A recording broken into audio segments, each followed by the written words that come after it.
Okay, hello, gents. Welcome to second place. Second place. There's so nearly won. It's so nearly won. And I guess the main reason why it's second place and not first Time to roll out. is because it's 1915. It is so hard, nigh on impossible, for you to demonstrate skill in a tank that is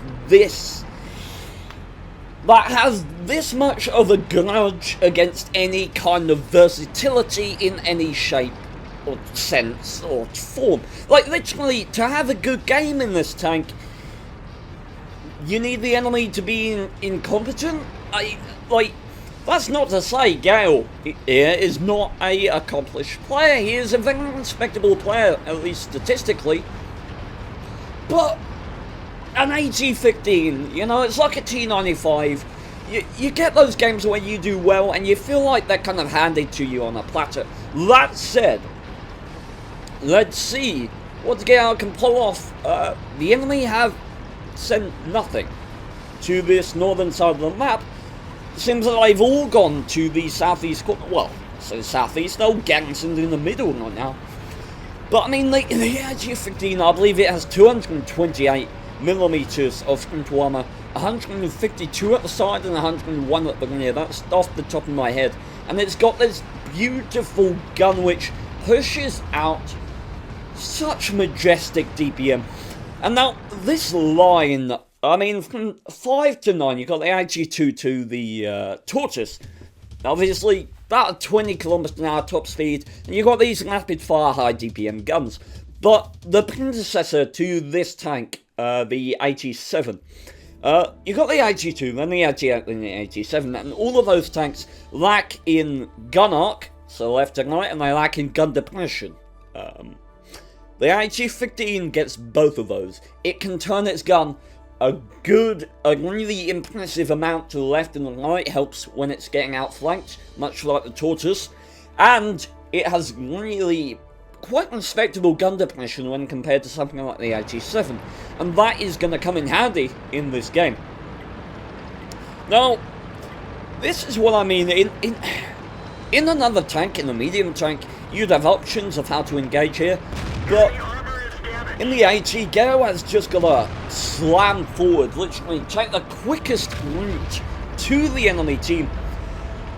And this may well be a display of awareness on the part of Gale here. He seems to be hugging the building, and obviously these tank destroyers follow the British line. They have very prominent weak spots. That cupola, I'm sure we're all familiar with, being a massive weak spot on vehicles like the AG-2, the AG-8, the AG-7, the AG-15 and the Tortoise. That tumour on top always troubles them, but if you can see how he's positioning here, he's actually managing to hide that cupola from the enemy. And that's such an important skill. I mean, I assume he's grinding up this line. I have no idea why someone would play the AG-15 willingly.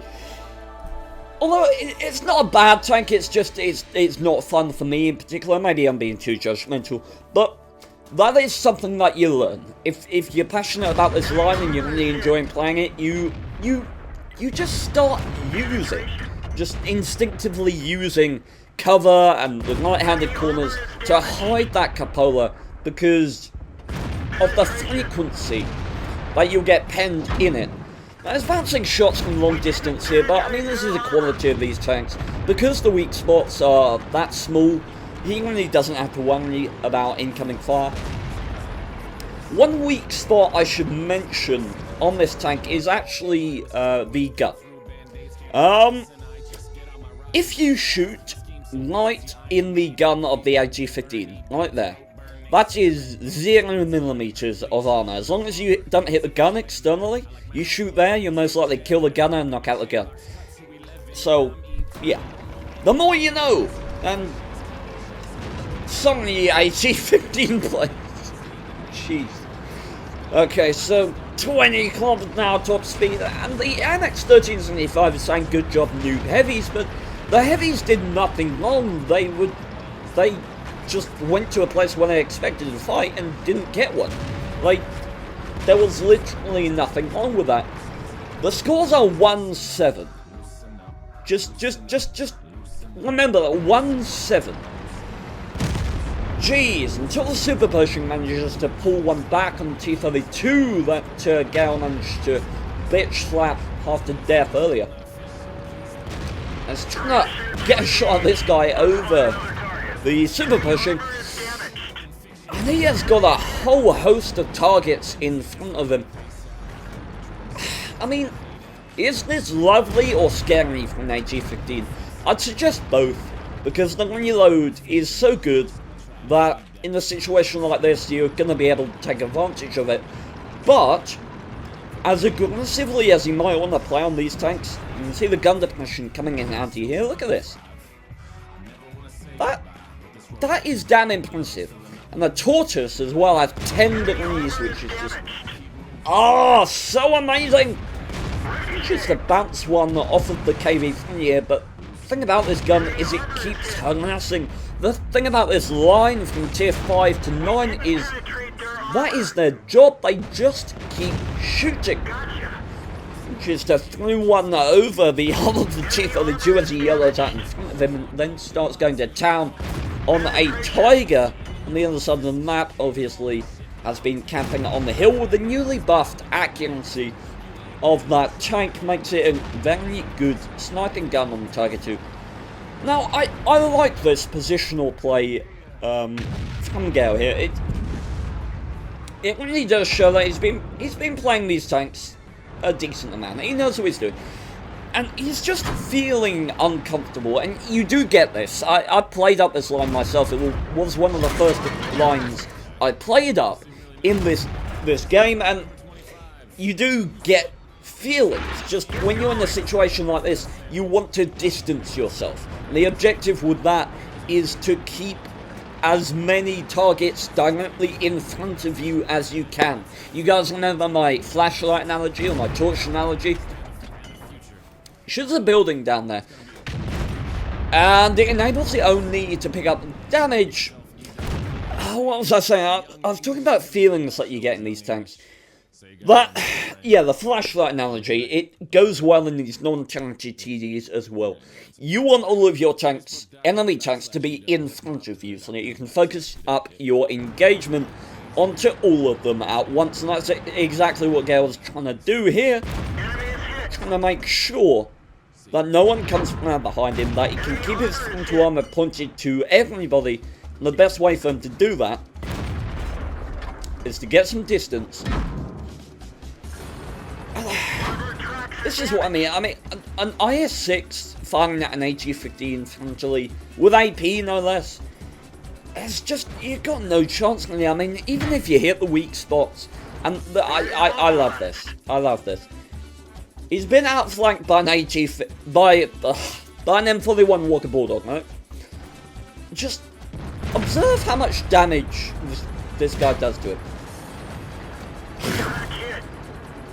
He's got pretty much his flat ass, and he puts in 2 shots. Wow. Wow, and then he bounces a shot from the grenade, I'm going to imagine, from the VK3601H. Now, if you are behind AG-15 in a very low tier tank, do not shoot here, shoot there. And if you ever get behind one of these things in a T49, you're most likely going to be able to pen there, because it's about 76mm, I would say, of effective armor. It is very, very weak right there, so make sure to shoot that bit and not this 101mm. I mean, most tanks are going to be able to pen that the AG-15 will meet, but why shoot there when you could shoot there when it's a lot weaker? So, blind shot into the T-54 Mod 1's last known position, and then wants to help out the T-32, but spies the Tiger. Now, the Tiger is more or less hold down, but Tiger's turret armor is the same as the E50M, and we all know the E50 and the E50M's turrets are pretty much their weakest armor. 185 at the front, and 80 at the side and 80 at the rear. It's one of the biggest disadvantages of playing a Tiger 2 is the fact that its side armor is so weak. 80mm is just awful, absolutely awful. And now, this situation is getting difficult. Works out halfway through that turn that he won't be able to traverse quick enough to get the gun on that mod 1. So he decides instantly that he's going to have to push forward and display due aggression. Make sure he takes this Bulldog out of the game first. That was probably the biggest threat to him. And next biggest threat is the tier 8 medium tank. The mod 1 snaps a shot off, manages to get his drive wheel, and evidently he doesn't have a repair kit. Cool, dealt with the threat to his rear. Now he's got an Oni closing in. Finally puts his loader back in the game. Takes out the Oni with a shot into his capola or his wart or his boobs, the Oni boobs. And that is the stock turret. I'm just realising on the Tiger 2, 1,500 hit points is exactly the same hit pool as the Tiger 1. So, stock turret for that Tiger 2, but I believe the armour profile is pretty much the same between the stock and the upgraded turret. Correct me if I'm wrong, it's just off the top of my head. Now he's throwing some blind shots in the way of this VK. And it does seem to have worked. The incoming fire has stopped for the time being, but I mean, when you're outnumbered in an 80-15... Again, we talked about it with CJ's game. Aggression has to be displayed, otherwise they'll just outmaneuver you. But he gets lit up at that stage and he's just thinking... I really don't want to expose myself to flanking fire in this situation. So, he's going to take a breather and he's going to disengage. And let's double the speed of this, because watching an 80-15 reverse out of an alleyway is pretty much like watching paint dry. So, one thing we should mention at this point actually is he's only got, what, 12 shells left. 9 AP and 3 premium shells. And this does show skill. I mean, Gale has had such an intense round here. He's up to almost 5,000 damage in a tier 8 TD, which is a massive, massive game, especially for a TD with this low alpha damage. And I really love the fact that he was fighting constantly. He had the intense engagement when he was outnumbered and being outflanked. And then he still had the awareness to just stop after that and think, okay, I've been spotted, there's a VK out wide, I've got to think about this, I've got to disengage, and just look at how else I can do this. Has a shot of the tongue cheek, so it probably hits the gun mantlet and bounces. And that shot unfortunately goes high. He's got to be careful with his ammo loadout at this stage. And that doesn't pen going from the drive wheel onto the upper plate, I imagine. But now he's got this Tiger 2 bang tonight. And Tiger 2 is firing HE at him. And this is what troubles me. Like, Gale has demonstrated a very large amount of skill in this replay. Like, as much as you can expect to be displayed with an 80-15, like I said at the start, he has displayed.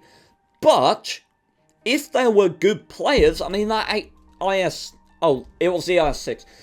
If there were good players on the team who knew the weak spots of the 80-15, he'd probably be dead.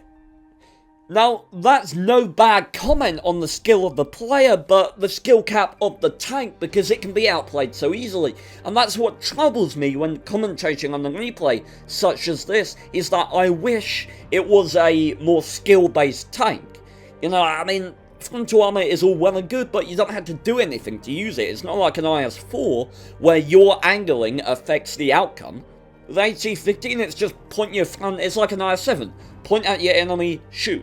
And, it bothers me. Tiger 2 is down for the count, and now it's just going to deal with the VK, who is just on a platter at this stage. One shot, And drive wheel with the second. And takes his track off. We fixed the track.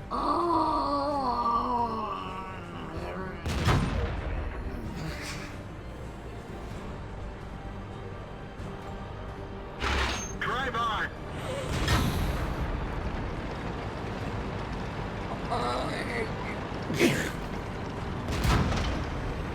I don't know what to say about this. Really,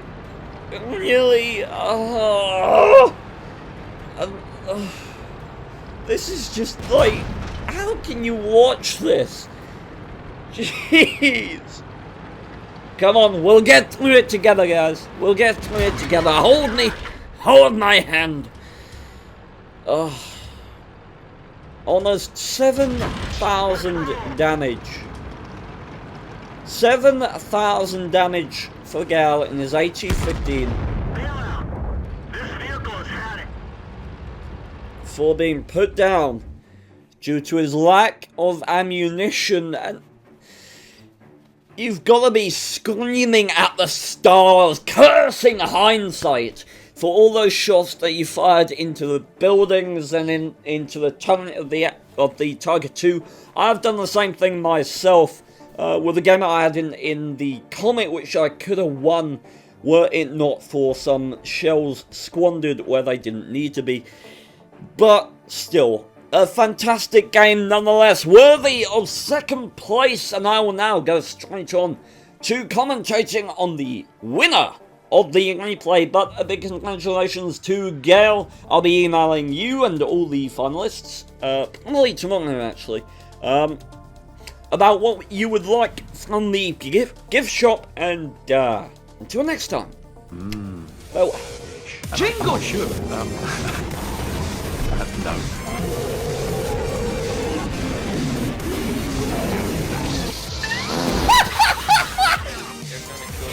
It was at this moment that he knew he fucked up.